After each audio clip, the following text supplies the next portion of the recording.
one way or another, according to the Pew Research Center.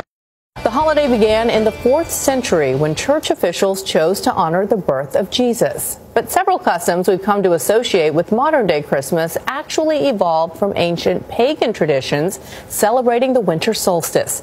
Historian Kenneth C. Davis is the best-selling author of the Don't Know Much About series, which we love. Welcome back to the table. Merry Christmas to you. Merry Christmas to you. It's always a pleasure to be here. So this is something I've always been fascinated by because the Bible never talks about the date of Christ's birth, yet we celebrate December 25th. Why? Well, primarily because in ancient Rome, there was a feast called Saturnalia that celebrated the solstice. What is the solstice? It's the day that the sun starts coming back. The days start getting longer. And most of the traditions that we have that relate to Christmas relate to the solstice, which was celebrated in ancient Rome on December 25th. So, when Christianity became the official religion, in a sense, in Rome, they were able to fix this date, which some scholars say may be earlier than that. There's a little discrepancy about it, but there's no question that the fact that it was celebrated in Rome as an important day with gift-giving, candle lighting, and singing and decorating houses really cemented Christmas as December 25th. You always say you don't know much according to your books, but do you know why we have a Christmas tree as opposed to a bunch of hydrangeas, which I think are really pretty? This is another puffy and pretty.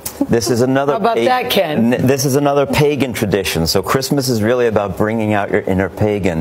The Christmas tree really comes to. Who knew we had an inner pagan? Yeah. Which of the wise men said that? I can't remember. Well, it's like Halloween and a lot of other things we do. These all predate Christianity, but in the Norse world, Germany, the Scandinavian countries, where winter was really serious and the solstice was really an important idea, they celebrated the return of life by celebrating an evergreen tree.